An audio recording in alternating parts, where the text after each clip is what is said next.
မင်္ဂလာပါဒီနေ့မှာတော့နှစ်ပေါင်းများစွာအသုံးပြုထားပြီးပျက်စီးနေတဲ့ဆိုင်ကယ်တစ်စီးကိုအစားအဆုံးပြန်လည်ပြုပြင်သွားတဲ့လူရဲရှင်ဗီဒီယိုကိုမျှဝေပေးသွားမှာဖြစ်ပါတယ်ဒီဆိုင်ကယ်ကအပြင်ပိုင်းရောအတွင်းပိုင်းရောပါထိခိုက်ပစ္စည်းမှုတွေများပြီးပြန်လည်ပြုပြင်ဖို့အတွက်ဆိုရင်အချိန်ရောစ조사အားထုတ်မှုကိုပါအများကြီးလိုအပ်ပါတယ်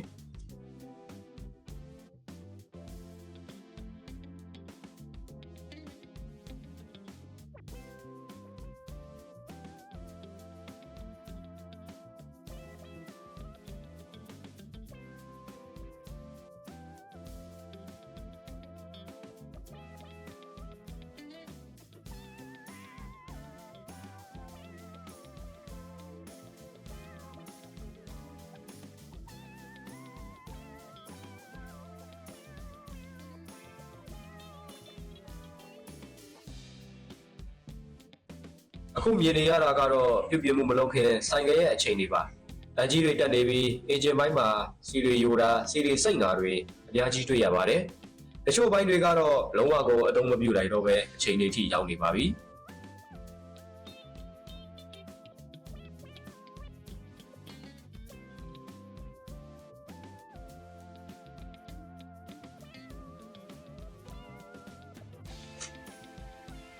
အရင်ဆုံးဆိုင်ကယ်တစ်စီးလုံးကို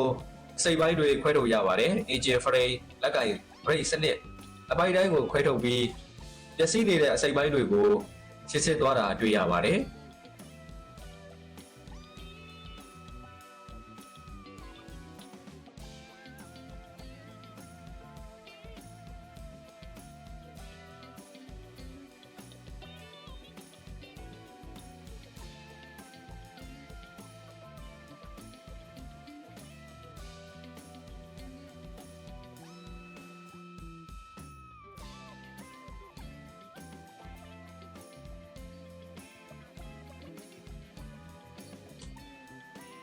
အင်ဂျင်ကဆိုင်ကယ်ရဲ့အရေးကြီးဆုံးအစိတ်ပိုင်းဖြစ်လို့တန်ရှင်းရေးကအထူးဂရုစိုက်ရပါတယ်။ကာဗွန်ညစ်ကြေးတွေကိုဖယ်ရှားပြီးပျက်စီးနေတဲ့ frame တွေကိုတော့အသစ်နဲ့အစားထိုးရပါတယ်။ဒီအစစ်မှာအမှားလုံးမိရင်နောက်ပိုင်းမှာပြဿနာတွေပေါ်လာနိုင်ပါတယ်။ဒါကြောင့်အသေးစိတ်ဂရုစိုက်ပြီးလုပ်ရပါတယ်။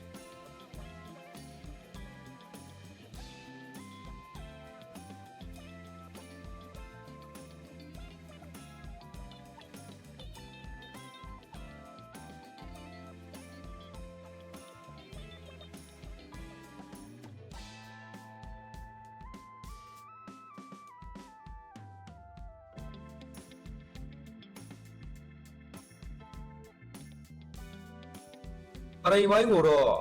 အန်ကြီးတွေဖယ်ရှားပြီးပျက်စီးနေတဲ့နေရာတွေကိုဝရိတ်ဆော့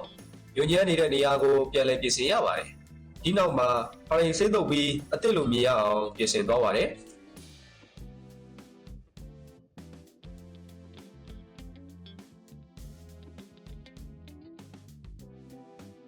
စိတ်တုပ်တဲ့အပိုင်းကဆိုင်ကယ်ရဲ့အလှပါဆုံးအဆင့်ဖြစ်ပါတယ်။အရောင်ကိုတေချာရွေးချယ်ပြီးအလှော်လိုက်စိတ်တုပ်ကတောက်ပအောင်ချိန်ယူလှုပ်ဆောင်ရပါတယ်။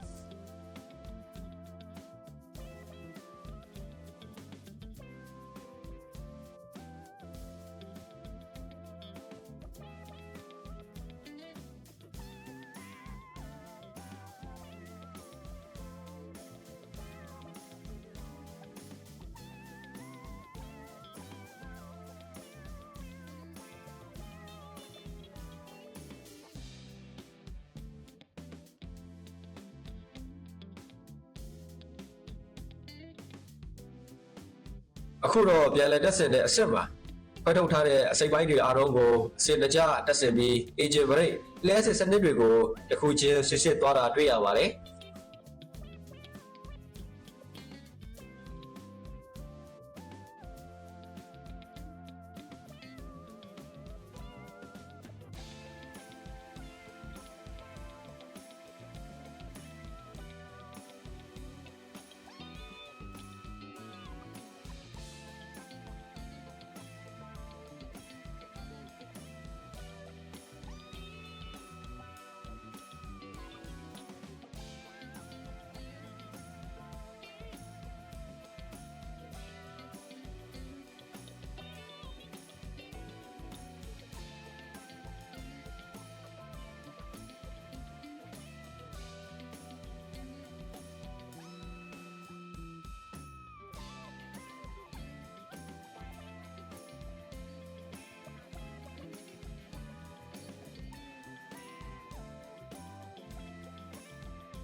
ဆိုင်ကယ်အသက်လိုဖြစ်လာဖို့အသေးစိတ်စစ်ဆေးမှုတွေလုပ်တာတွေ့ရပါတယ်။အင်ဂျင်တန်စီယိုမှုဗရိတ်လုံးလုံးပုံတွေကိုတေချာသွားစမ်းသပ်ပါတယ်။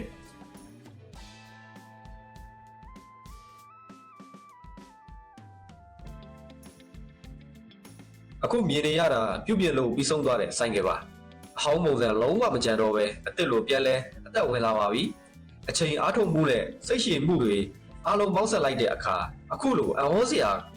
ကောင်းတဲ့ရလဒ်ကိုရေးတွေးလိုက်ရပါတယ်။